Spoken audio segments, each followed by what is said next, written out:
Imagine que há 52 anos nós estivéssemos sendo governados por um excelente presidente, o melhor que o Brasil já viu. E diante dessa situação, nós poderíamos olhar para as Forças Armadas, vermos avanços contínuos, tecnologia militar de ponta, olhamos para as nossas fronteiras, vemos segurança, olhamos para as nossas ruas e vemos absoluto controle, paz e tranquilidade, nós poderíamos andar pelas ruas tranquilos, nós veríamos talvez as regiões mais áridas do nosso país, com grandes reservatórios de água e de forma que nós não perderíamos mais as nossas plantações por conta de secas. Imagine que nós estivéssemos já há 5 décadas com este grande líder. E, diante disso, nós temos uma economia pujante em todos os aspectos, logo em seguida, nós vemos um péssimo problema. Nós encontramos o nosso presidente tão querido, tão importante, ele comete um pecado terrível contra Deus. E, diante deste pecado, Deus, então, o coloca com uma doença terminal. E, assim, ele é afastado do seu cargo. É exatamente isso que estava acontecendo nos dias de Isaías, quando ele escreve o capítulo 6. E, irmãos, imagine a população desolada, entristecida, sem saber o que vai acontecer com o país. Imagine como seria esta situação. Era esta a situação de Judá. Judá, que é o reino do sul, e logo depois do reinado de Salomão, o reino de Israel foi dividido entre o reino do norte, com 11 tribos, com 10 tribos, e o reino ao sul de Judá, com 2 tribos, Judá e Benjamim. Nós percebemos, então, que é importante nós vermos quem era o rei Uzias, porque, diante do chamado glorioso de Deus para Isaías, o que ele começa falando é: no ano da morte do rei Uzias. Ele não começa falando no ano em que estava tudo bem, ele não começa falando no ano em que estávamos com a economia super maravilhosamente pujante. Não, ele começa falando sobre uma tragédia. O rei Uzias, meus irmãos, foi um rei muitíssimo importante para Judá. Digamos que depois de Davi e de Salomão, foi o rei que conseguiu trazer, de fato, prosperidade para Jerusalém, para aquele povo. E, diante dessa situação, a morte do rei Uzias significava uma tragédia, significava incertezas, significava não saber se o filho dele, o rei Jotão, seria tão bom quanto o pai. E, por isso mesmo, quando a gente lê aqui no ano da morte do rei Uzias, nós podemos lembrar de instabilidade, podemos lembrar, por exemplo, da ascensão da Assíria, que nos próximos anos se mostraria uma grande potência que viria do Oriente contra Jerusalém. Nós podemos lembrar, por exemplo, que a própria lepra de Uzias, ela representa, de certa forma, a decadência moral em que a sociedade estava, porque até mesmo o rei, que tinha conseguido fazer tantas reformas importantes, ele ainda, que estava sendo servo fiel do Senhor, ele também havia se desviado do caminho e da palavra de Deus. E assim, meus irmãos, a gente percebe também uma decadência espiritual. Se você ler nos capítulos anteriores, os primeiros 5 capítulos de Isaías, nós percebemos claramente que o povo estava multiplicando os seus cultos, multiplicando as suas formas de cumprir a lei mosaica, mas quando saía do ambiente de culto, quando oferecia ali as suas ofertas, ele então saía para pecar. É como se nós estivéssemos aqui reunidos no domingo e o pastor então começasse a dizer: não, vamos fazer mais cultos. E os irmãos começassem a dizer: vamos fazer mais cultos. E então nós estivéssemos aqui cultos diariamente para adorar ao Senhor. Mas da porta para fora, o povo de Israel estava completamente sendo descrente. Estava em total decadência espiritual também. E diante desta situação, a gente já tem uma primeira pergunta para pensar. Onde você tem depositado a sua confiança quando aparecem tempos como estes? Tempos de crises, tempos de guerras, tempos de recessão na economia, tempos de inflação alta, tempos de guerra comercial anunciada em todo o planeta. Onde você tem colocado a sua confiança? Neste momento, quando a confiança do povo que estava no rei Uzias se viu abalada, Isaías, então, ele entra em uma grandiosa visão, que ele desenha muito bem para nós neste texto. O livro de Isaías, meus irmãos, falando rapidamente sobre o livro como um todo, ele fala sobre as visões que Deus concedeu ao profeta. E nós podemos perceber alguns liberais, é importante que nós façamos talvez este parênteses, alguns teólogos liberais tentam convencer a gente de que o livro de Isaías não poderia ser escrito por um único autor, porque se nós vermos a primeira parte do texto, ela tem uma característica, e a segunda parte do livro, ela tem outra característica completamente diferente, como sendo do pós-exílio. Então, os autores dizem, os teólogos dizem, não, é porque foram outros Isaías, e daí eles inventam pelo menos 3 Isaías, 2 Isaías, alguns até 4. E aqui nós podemos lembrar de que nós não acreditamos em teologias liberais que vêm para dissipar completamente a nossa atenção contra a palavra.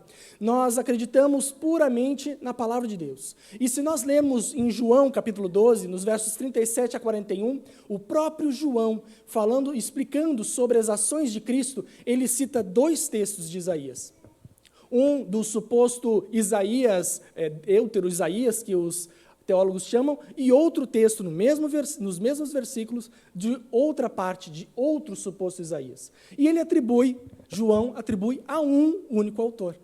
Logo, isso significa que João considerava que existia apenas um Isaías, um profeta, que escreveu todos os 66 capítulos. Fechando esse parênteses, a gente lembra da tradição rabínica. A tradição rabínica, ela diz que Isaías, ele era filho de Amós, como diz a palavra do Senhor, no primeiro versículo do capítulo 1. E filho de Amós significa que ele era, provavelmente, então, sobrinho do rei Uzias, porque Amós, segundo essa tradição, é o irmão de Amazias. Amazias, que é justamente o nome que em 2 Reis é dado para o rei Uzias. Ele atende pelos 2 nomes. E por isso, a gente percebe que Isaías, este profeta, era membro da família real. Este profeta, ele tinha um cargo na família real. Nós vemos em 2 Crônicas que ele era o próprio cronista pessoal do rei. Ele escrevia os feitos e os acontecimentos para o rei. Então, isso também mostra o porquê ele ser tão letrado. Como assim letrado? O livro de Isaías, meus irmãos, é o livro mais rico em termos de palavras do hebraico. Não existe nenhum outro livro, nem mesmo os Salmos, que possui vários autores, com tanta riqueza de palavras, quando nós vemos aqui em Isaías. Isso significa que era um homem que tinha muitos estudos, que era muito estudado, que lia bastante. E aqui nós vemos que a característica dele era de ser o próprio evangelista do Antigo Testamento, o principal dos profetas messiânicos. E assim, a gente percebe como Isaías ele é citado mais de 65 vezes no Novo Testamento, justamente para provar como Jesus cumpriu plenamente todas as profecias que nós vemos em Isaías. E assim nós percebemos, irmãos, que o tema central deste livro é o próprio significado do nome, Isaías. Isaías significa o Senhor, Deus é a salvação, é a minha salvação. Então, justamente o tema central de Isaías é a salvação do Senhor. E aqui nós percebemos que alguns autores gostam de ver o livro de Isaías como uma espécie de mini-bíblia. Por quê? Nós temos uma divisão de 66 capítulos e, da mesma maneira, nós temos 66 livros na Bíblia. De forma que os primeiros 39 em Isaías falam sobre a condenação, sobre o juízo de Deus sobre Israel, sobre Judá e sobre os povos ao redor.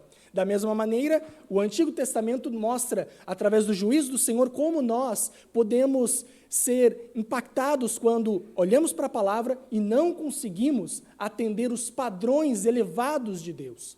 E é justamente por isso que nos próximos capítulos, nos últimos 27 capítulos, nós temos então a consolo e a esperança do Senhor. Justamente como no Novo Testamento. E a cerejinha do bolo são os últimos 2 capítulos. Porque assim como a Bíblia termina falando sobre os novos céus, nova terra, nova Jerusalém, em Apocalipse 21 e 22, aqui também, Isaías termina falando lá nos versículos 65 e 66 sobre os novos céus, sobre a nova terra. Então, é interessante nós percebermos a riqueza de detalhes, e justamente aqui no capítulo 6, nós estamos diante do momento em que inicia, ou que vem o chamado de Deus para Isaías. E é por isso que nós podemos perceber, logo na sequência, ele começa falando sobre a morte de Uzias, e então ele vê o Senhor. Ele vê o Senhor assentado sobre um alto e sublime trono. Note, meus irmãos, que ele não vê o Senhor preocupado.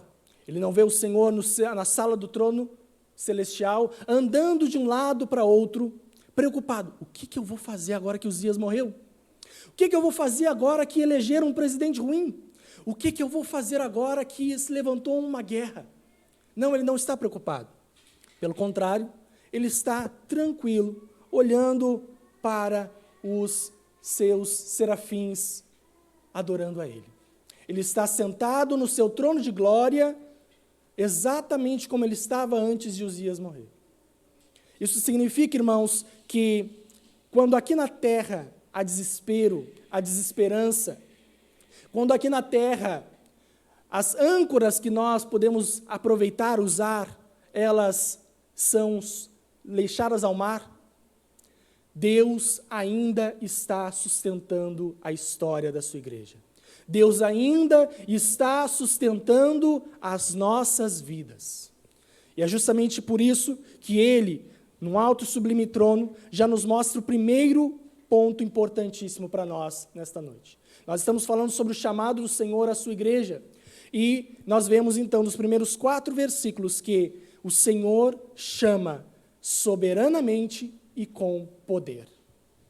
O Senhor chama porque Ele é o Rei das nações. O Senhor chama porque Ele é santo, santo, santo. Aqui este termo do versículo 3, santo, santo, santo, é uma mostra de como Deus ele é santíssimo. O hebraico ele não possui a palavra santíssimo, ele não possui superlativo. Então, quando eles precisavam enfatizar algo, eles repetiam 2 vezes. E quando eles precisavam usar um superlativo, eles repetiam 3 vezes. E assim nós vemos santo, santo, santo. O Senhor, então, mostra a sua grandiosíssima santidade. E o que nos lembra, por exemplo, de uma frase muito famosa de Jonathan Edwards, que fala: a santidade, como pureza e beleza moral da natureza divina, é mais do que qualquer outra coisa, a imagem de Deus. Quando nós vemos a santidade do Senhor, nós vemos a própria imagem do Deus vivo. E aqui, meus irmãos, nós devemos lembrar sempre de olhar para os altos céus. Lembrarmos de olharmos para cima, para o trono santo, para o momento em que nós podemos descansar no Senhor e perceber que a grandiosidade desse Deus Altíssimo nos dá tranquilidade para vivermos o nosso dia a dia. Isso é fundamental para nós.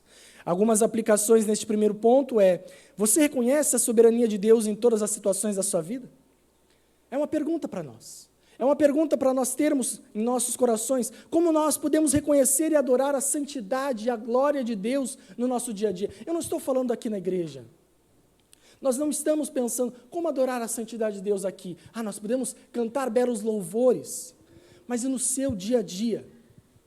Da porta para fora da igreja, como você enaltece o nome santo do Deus vivo?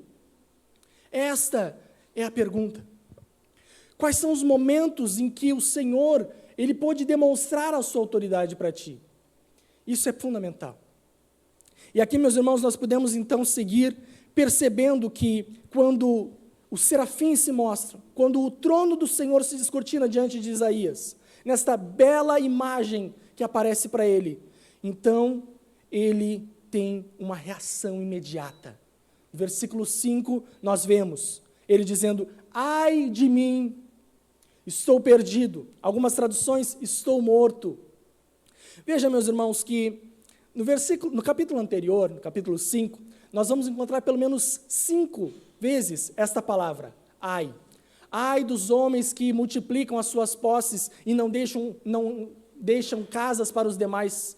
Ai dos homens que consideram o bem pelo mal e o mal pelo bem. Nós temos pelo menos 5 referências assim, de Isaías mostrando esse juízo de Deus para o povo de Judá. Agora é a vez de Isaías. Veja que é importante nós percebermos como Isaías, ele envia, ele explica o seu juízo contra o povo, mas ele também sente essa extrema convicção de pecado. Nós temos um termo na teologia reformada que chama corandeu. Significa que a nossa face, o nosso coração está sempre diante de Deus. Significa, meus irmãos, que você, não importa para onde você vá, você sempre estará perante o trono da glória do Senhor.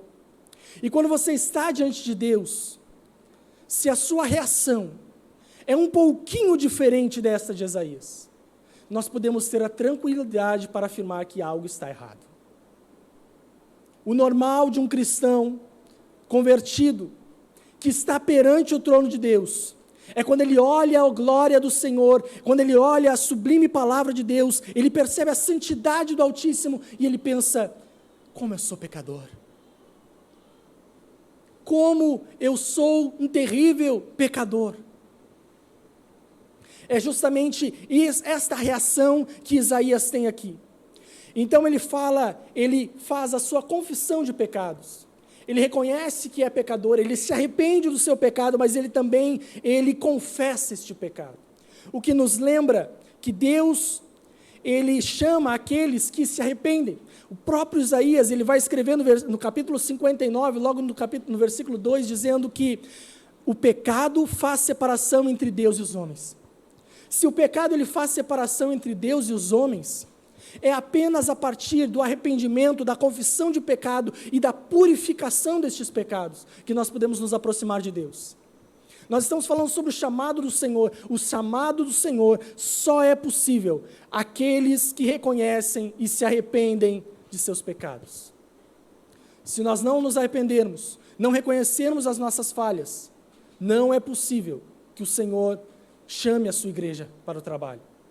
Imagine um pregador que pregue de forma linda e possa chegar aqui e exortar a igreja, mas a vida dele está longe de ser isso.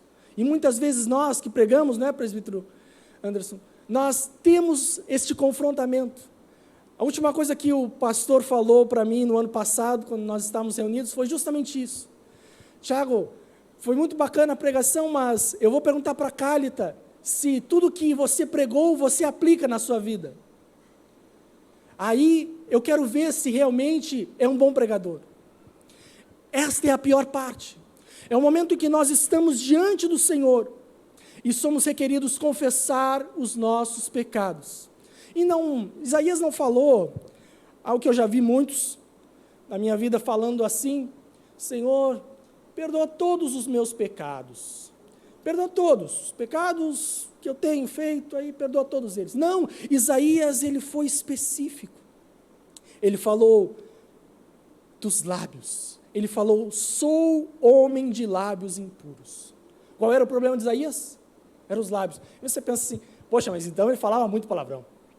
Ele falava palavrão, ele falava piada de mau gosto, palavras de sentido dúbio, era isso. Vamos lembrar, meus irmãos, que Jesus, ele fala justamente em Mateus 12, que a boca fala o que o coração está cheio. Se a boca fala o que o coração está cheio, significa que Isaías estava reconhecendo que o ser dele, as entranhas dele, o mais profundo do íntimo, estavam transbordando pelos lábios impureza. Aí nós lembramos de Romanos 13, em que claramente o Senhor nos fala, todos pecaram e destituídos foram da glória do Senhor, da graça de Deus. É sobre isso que Isaías está falando, ele está reconhecendo a sua extrema pecaminosidade. É esta a reação que nós temos diante de Deus. E quando nós estamos diante do Senhor e temos esta reação, nós percebemos então que o arrependimento, ele é uma graça do Espírito Santo e não deve ser considerado uma obra de homens. Não foi porque Isaías teve forças que ele conseguiu se arrepender. Pelo contrário, como Charles Spurgeon bem nos fala nesta frase, é porque o Espírito Santo, é porque Deus toma a iniciativa. Nunca é porque nós somos capazes de dar o primeiro passo. É porque Deus toma a iniciativa e nos faz ver a nossa extrema pecaminosidade. E aqui nós vemos a purificação. Ele fala aqui no versículo 6 de uma brasa viva. Note, meus irmãos, que brasa viva, retirada do altar, é uma figura muitíssimo importante para nós. E eu quero evitar ao máximo aqui entrar naquelas discussões sem fim sobre, por exemplo, a palavra que fala lá de fogo, de batizar com fogo e com o Espírito Santo, que é normalmente fruto de muita controvérsia, lá em Mateus 3. Nós não vamos entrar neste mérito, mas aqui nós estamos vendo uma brasa viva, que significa justamente o fogo, e ele foi retirado do altar. Esta imagem nos lembra imediatamente para Levíticos e para Êxodo, de forma que nós percebemos como, lá em Levítico, lá em Êxodo, a oferta era queimada sobre o altar. E em Êxodo, inclusive, creio que o versículo 22 fala que todo aquele que tocar no altar, este será santificado, será purificado. Então, quando nós vemos isso, meus irmãos, nós percebemos a importância de nós nos apresentarmos ao Senhor como uma oferta agradável, mas principalmente nós nos lembramos que os sacrifícios, os novilhos que eram imolados sobre o altar, lá no Antigo Testamento, nos remetem a Cristo, que também foi imolado lá na cruz do Calvário. É através do sangue carmesim do Senhor que nós somos lavados de todos os nossos pecados e impurezas. E a partir disso, meus irmãos, nós lembramos claramente de Salmos 32, em que no versículo 3, o salmista ele fala que quando eu me calei em relação ao meu pecado, os meus ossos se envelheceram. Talvez você esteja em um momento de estar calado em relação aos seus pecados, ou confessa os seus pecados de maneira genérica, com vergonha, para não falar, para não nomeá-los, você fala de forma genérica. Mas o salmista, no versículo 5 do Salmo 32, ele já fala: mas quando confessei os meus pecados, então veio um refrigério da minha alma. Então a iniquidade foi perdoada, a iniquidade do meu pecado foi perdoada. Então, meus irmãos, é importantíssimo nós termos esta ciência de arrependimento, purificação, e assim, se confessarmos os nossos pecados, Ele é fiel e justo para perdoar esses pecados e nos purificar da injustiça, como o 1 João nos fala. E aqui eu quero fazer uma pergunta importante para cada um. Você tem praticado este arrependimento e esta confissão de pecados regularmente? Será que você tem feito isso de forma específica? A presença de Deus tem te levado a este profundo arrependimento? Ou você acredita que é crente, que está diante do Senhor, que vem aos cultos todo domingo, mas você continua com a mesma vida, não consegue vencer os pecados, não consegue confessá-los, não tem nem mesmo a capacidade de reconhecê-los? Se você está diante de Deus, diante do Deus vivo, o trono da glória não nos dá outra oportunidade senão de nos arrependermos. E assim, meus irmãos, nós podemos continuar já indo para o próximo ponto muito importante. Nos versículos 8 a 10, nós percebemos que o Senhor, Ele chama aqueles que estão dispostos a ir e pregar a verdade. E aqui é importante um parêntese importante, um parêntese necessário, eu diria, que foi só depois que Isaías foi purificado do seu pecado, que então o Senhor o chamou. Não foi antes. Veja que logo na sequência, quando o serafim fala: eis que ela tocou os teus lábios, a tua iniquidade foi tirada e perdoado o teu pecado, na sequência é que ele ouve a voz de Deus. Deus, ele não vai chamar aqueles que não tiveram os seus pecados purificados. E aqui ele vai falar: a quem enviarei? E quem há de ir por nós? Veja, o chamado do Senhor é um chamado estranho, né? Olha, eu estou olhando para um Deus todo-poderoso assentado no seu trono de glória, sendo adorado por serafins. Mas este Deus Todo-Poderoso está perguntando: a quem enviarei? Este Deus Todo-Poderoso? Às vezes, meus irmãos, parece que o Senhor, Ele nos dá esta oportunidade de poder responder. Não é que o Senhor está dizendo assim: olha, eu estou te dando a chance de você querer cumprir a minha vontade. Você quer? O que você acha de cumprir a vontade que eu tenho te dado? Não é isso. Ele nos dá isso para que nós possamos responder de forma ativa, de forma positiva a Ele. Mas Romanos 9, 10 e 11 nos dá a clareza de que não é possível nós fugirmos dos propósitos do Deus Altíssimo. Nós estamos aqui para cumprir os propósitos dEle, e isso vai acontecer, querendo ou não. Porque Ele quer, porque Ele já escreveu isso. E aí, meus irmãos, nós podemos perceber o contraste entre Isaías, Jeremias e Moisés. Você lembra como Moisés atende o chamado de Deus? Lá em Êxodo, no capítulo 4. Você lembra como Jeremias, quando é chamado de forma muito semelhante, ele atende o chamado, lá no capítulo 1 de Jeremias? Você lembra como foi? Moisés e Jeremias, eles relutam, eles ficam com medo de responder positivamente.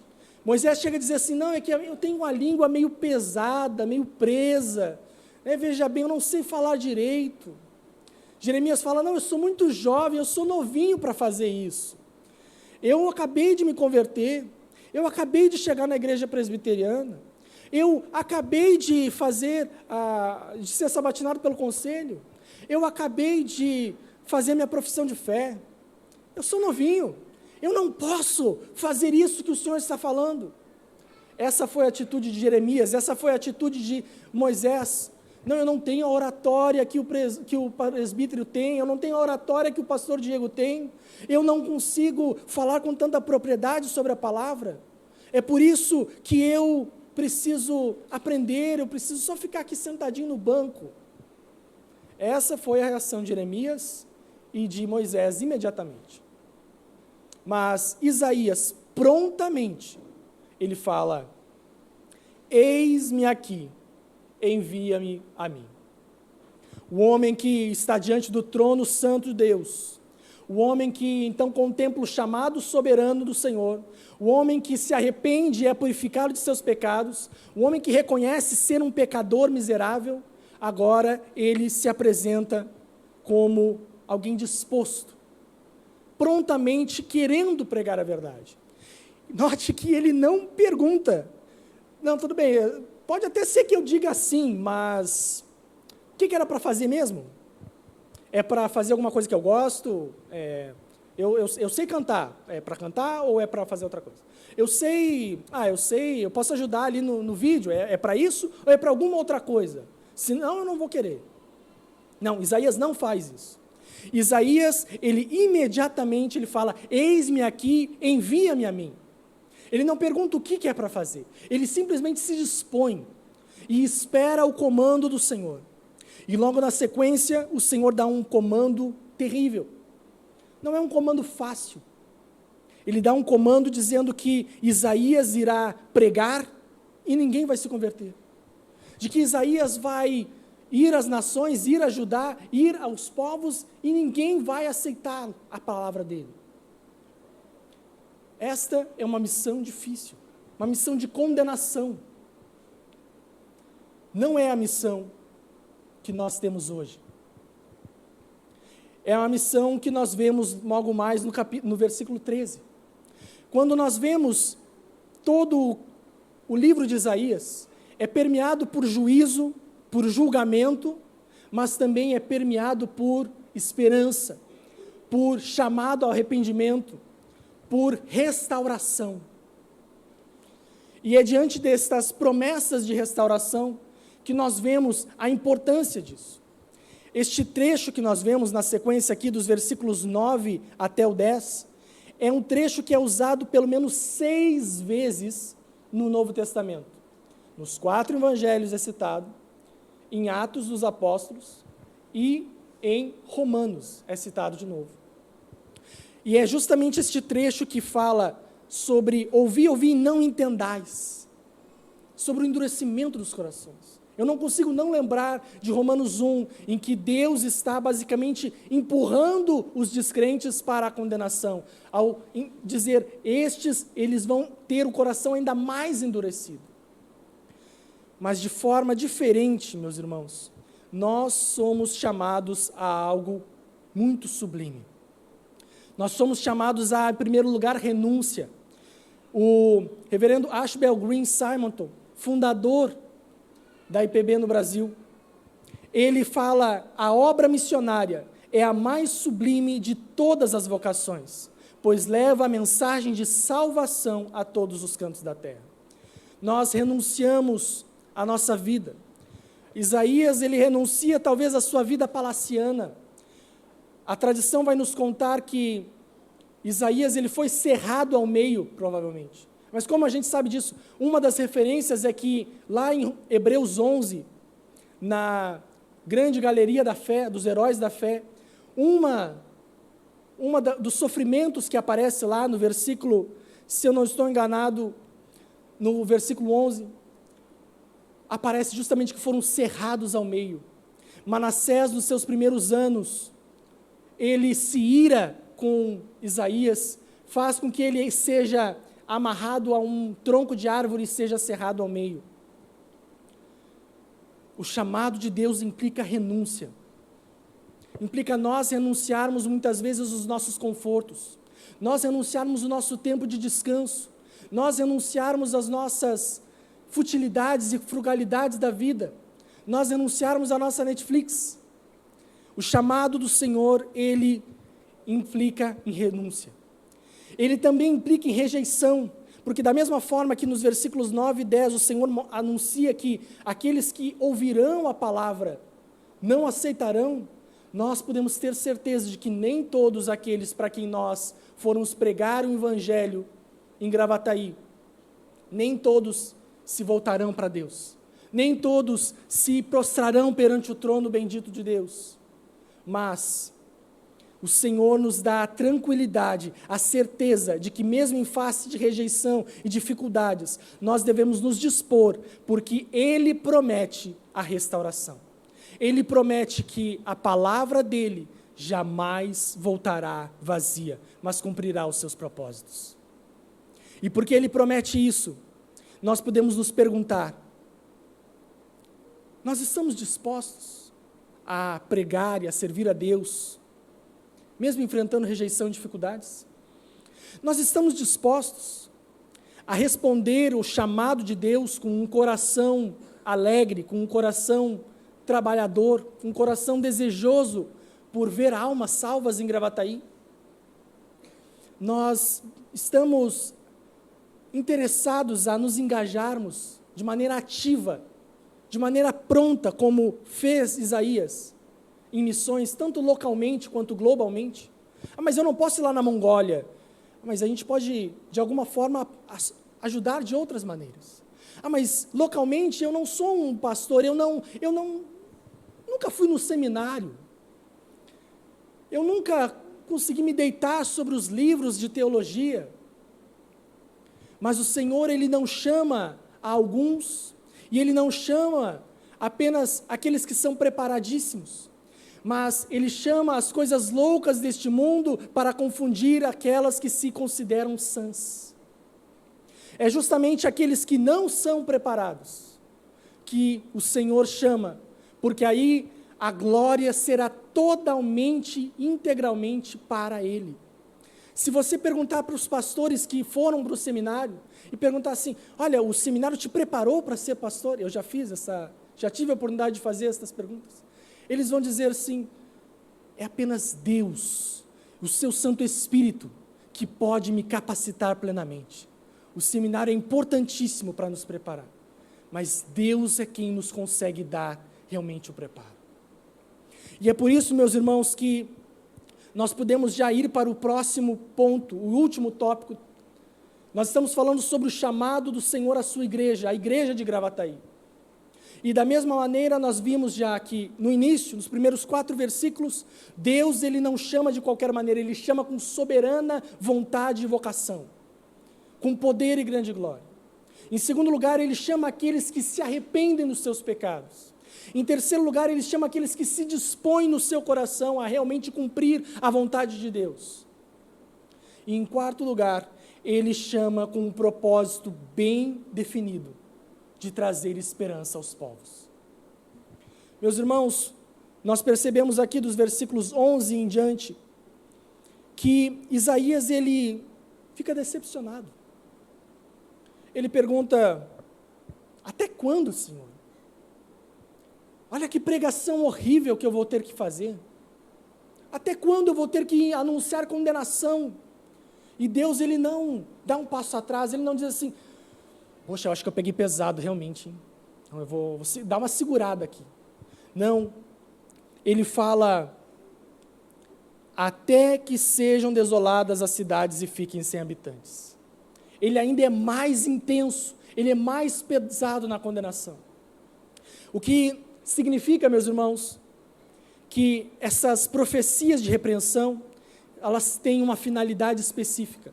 Deus, ele nunca anunciou a condenação, sem dar uma oportunidade de salvação também. Sempre quando ele intensifica a condenação, é porque ele quer intensificar o nível da sua salvação e da sua restauração. Quando ele fala que até mesmo se restarem 10%, no versículo 13, tornará a ser destruído, ele está querendo dizer, eu quero que fique sem esperança nenhuma diante dos homens, porque assim a minha semente será para a minha glória apenas.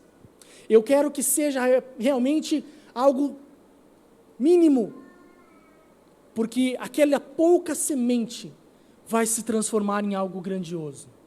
Isso nos lembra da parábola do grão de mostarda, que é o menor dos grãos, e sendo o menor de todos os grãos, cresce e se torna a maior de todas as folhagens.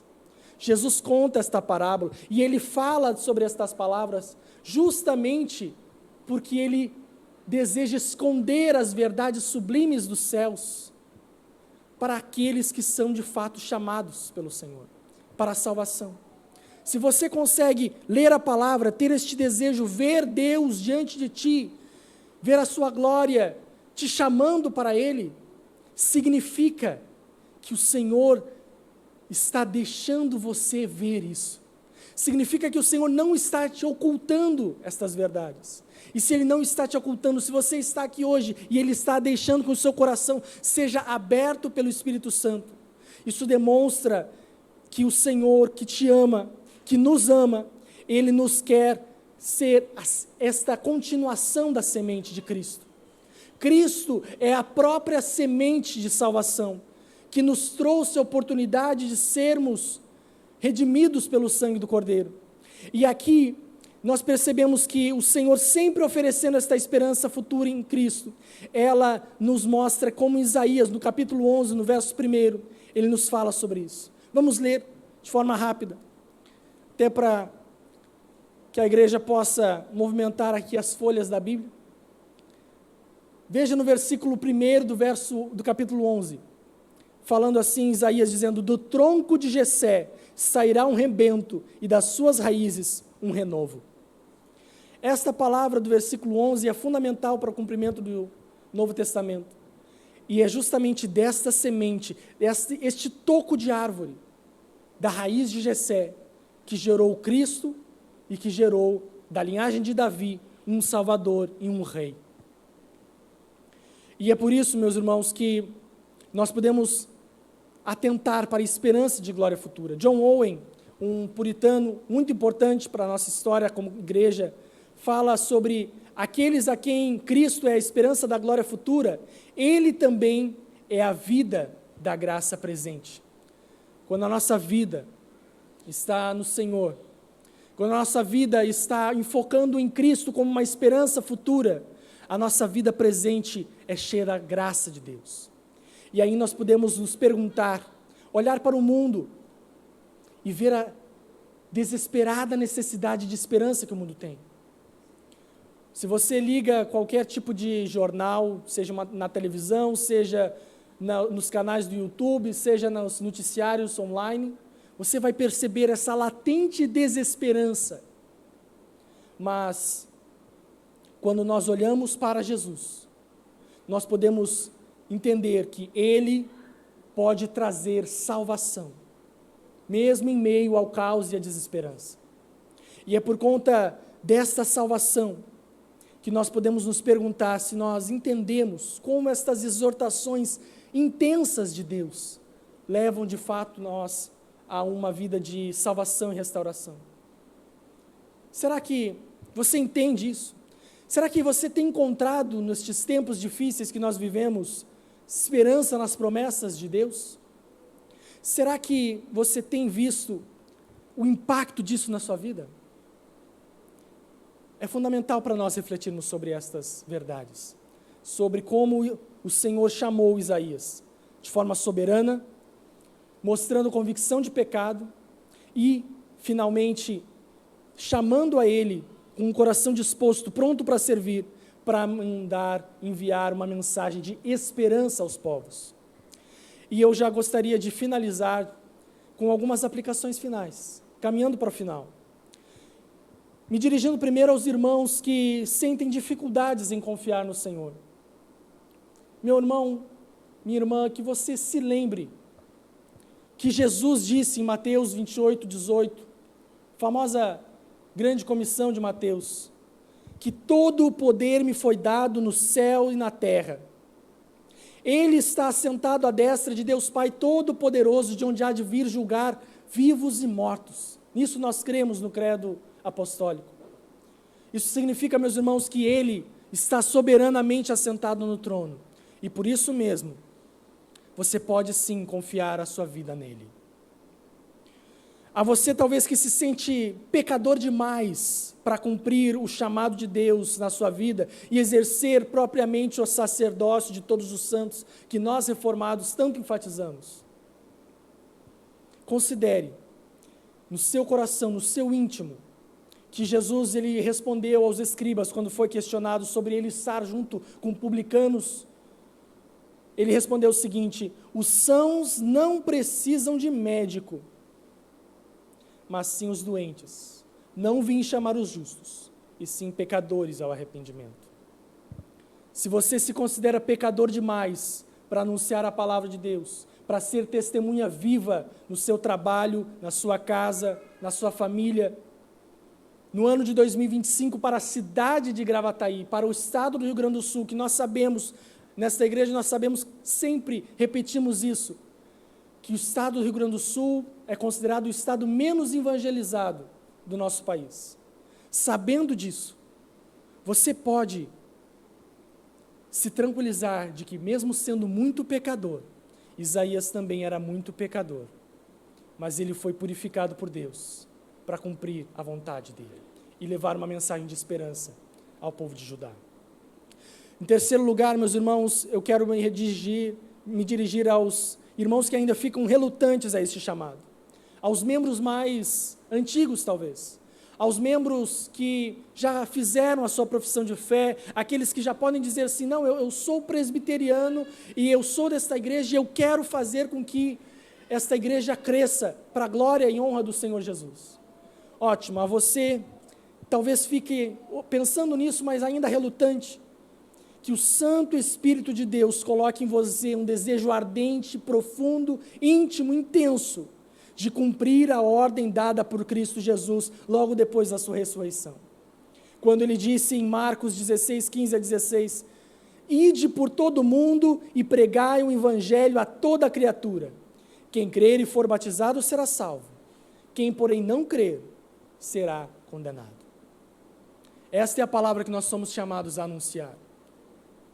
Em último lugar, mediante toda e qualquer circunstância, meus irmãos, que nós possamos nos voltar ao Deus e Pai de nosso Senhor Jesus Cristo, que, segundo a sua grande misericórdia, nos regenerou para uma viva esperança, mediante a ressurreição de Jesus Cristo dentre os mortos, como ele fala em 1 Pedro 1,3. Então, meus irmãos, que nós possamos ter estas verdades em nossos corações, que o Espírito Santo venha aplicar isso em nossas vidas ao longo desta semana.